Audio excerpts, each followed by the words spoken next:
Today we're looking at ASML, continuing the series here. Last week we looked at HMC, and now we're continuing this and looking at ASML because they make these machines that are used to create these small microchips, these semiconductors. Today I'm going to go over the fundamentals of ASML, look at some analyst estimates of what growth they're going to be doing in the future, using my own assumptions to come up with a target price that you should be paying for ASML at the moment. As you have probably figured out, I'm not a financial advisor or professional stock coach. I'm just a random guy on the internet giving you some key numbers here and giving you my own interpretation and thoughts on these numbers, and go out and make your own research. This is just purely based on my way of investing. ASML produces the machinery used to produce the chips, and that is some very expensive machinery, costs millions and millions of dollars for just one machine. So they don't have to sell a lot of these machines to make a huge amount of money. So one thing that I see right off the bat here when we look at the metrics here on everything money, their market cap, almost a $300 billion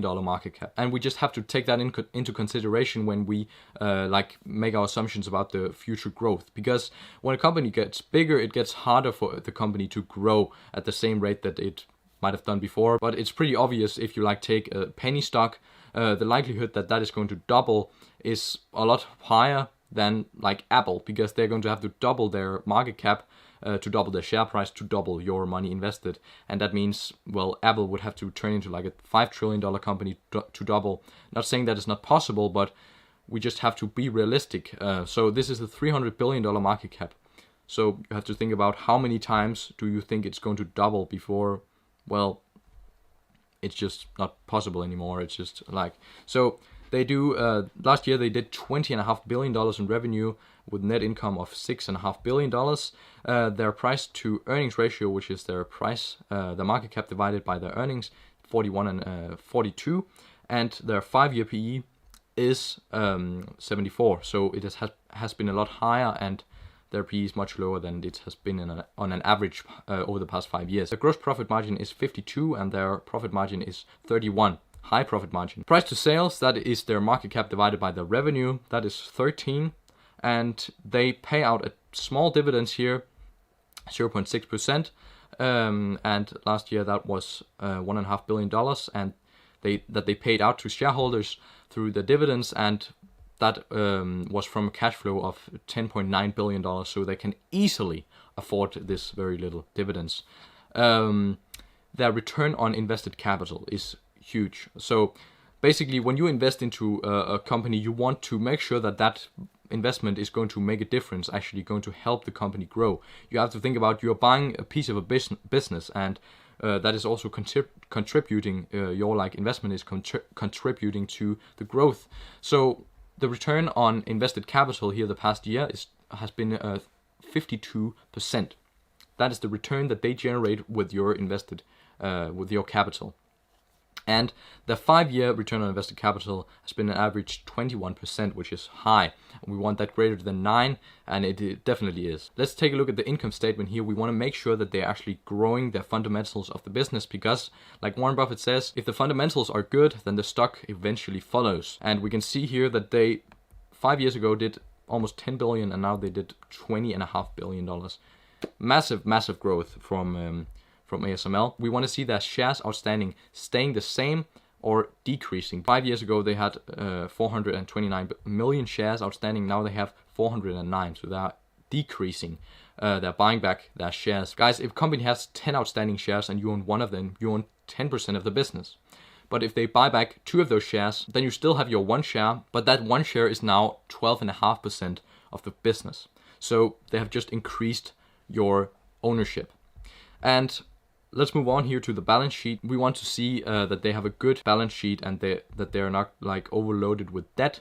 And you can see here, if we scroll down to the total long-term assets, we can see they have 13 billion, and total long-term liabilities, they have only 8.5. Check mark there. They could almost pay out their long-term liabilities with their current cash on hand, which is $8 billion. Good financial position. They are not overloaded with debt or anything like that. For the cash flow, we want to see that increasing, which, as I remember, massive check mark here. You can see it went from 1.6 billion to 10.9 billion. That is crazy cash flow growth. So not only are they increasing their revenue, they're also increasing their cash flow a lot more than their revenue also. So here are the 8 pillars, right? We can see that there are a couple X's here, but we'll get to those. So they have a high return on invested capital. They have revenue growth over the past 5 years. They have net income growth over the past 5 years. They are decreasing the amount of outstanding shares. Their long-term liabilities divided by the 5-year free cash flow is less than 5, much less than 5. And their free cash flow is growing over the past 5 years. These 2 X's are the value indicators. We want to see the PE, 5-year PE under 22.5, which it isn't, and we want to see the 5-year price to free cash flow under 20. These 2 red flags don't necessarily mean that I'm going to skip ASML. Here is where the stock analyzer tool comes into play.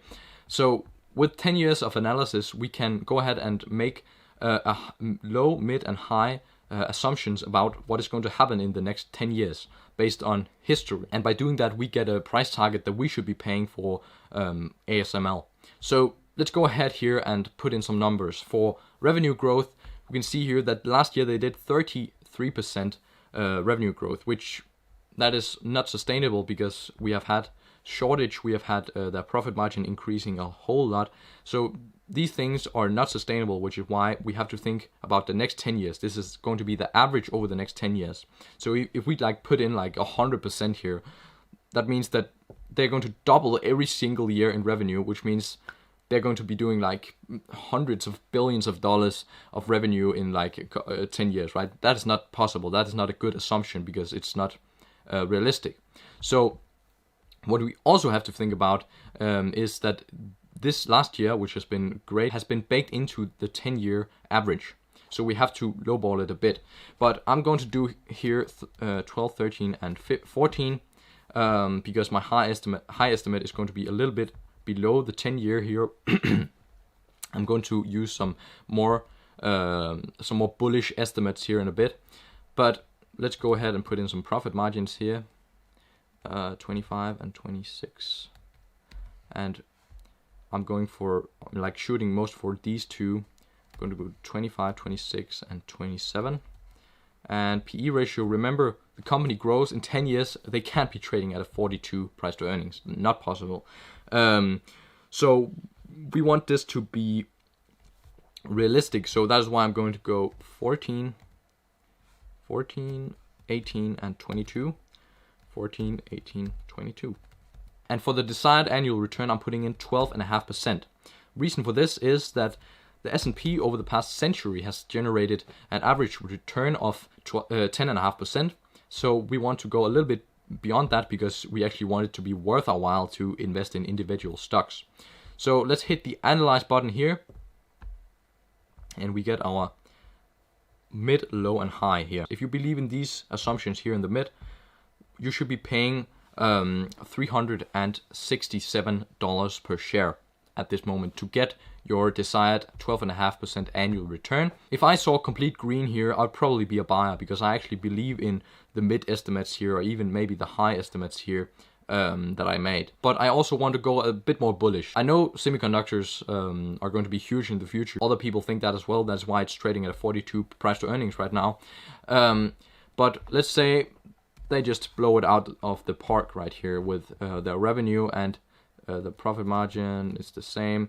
The price to earnings, let's say they did 15, 20, 25. I think 25 is definitely a high number for what the price to earnings could be in 10 years time. So hit the analyze button, and we are still red, but you know, it's getting closer. What I would do is set an alert to the stock price, but I don't even know if I would buy ASML if it went to $500 a pop. I think I would like $400 or $300 a share before I would be a buyer. So that is just my personal interpretation of these numbers and what my assumptions are. Now we're going to take a look at some analysts because they have other opinions than I have. These are the estimates of 4 analysts, and we take the average right here, which is 18.9. Pull up my calculator right there, and then I'm going to use the price to earnings ratio and use this EPS number here, which is the price, which is the earnings per share. So if you take their entire earnings divided by the number of total outstanding shares, you get this number. So basically, take the expected EPS, and you want to multiply that by whatever PE ratio, price to earnings ratio, you think suits this business. So right now, let's just say that they keep this 42 price to earnings until the end of the year, when they until the full year of 2022 is over. Well, they should be worth almost $800 a share. So if you believe those two things, if you believe that they're going to hit this EPS estimate, and if you think they're going to have a price to earnings ratio of 42 in a year, I don't think they're going to be able to do that. So what I want to do is take this EPS, which I believe in because it's Analysts, but I don't think that they're going to be able to keep that price to earnings. I actually think that it's more likely that they're going to do a 30 price to earnings. I think that is where I'm comfortable buying it at. So that's why I get around $600. So let's take a look at for the next year. So analyst expectations are $21.8 a share. And let's multiply that by first 42. If they keep this PE, huge buy, $900 a share.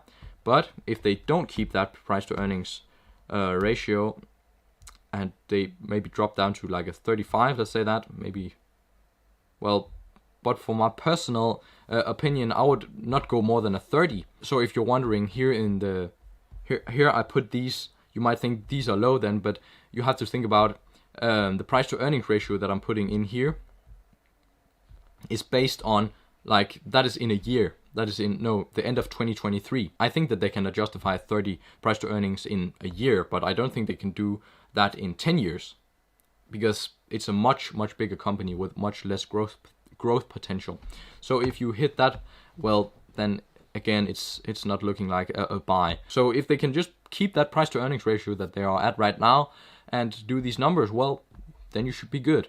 Otherwise, I would just put it on a watch list and wait for it to go down a bit. I hope you enjoyed it and you learned something new. Go and watch this video on tsmc. I just put it out yesterday.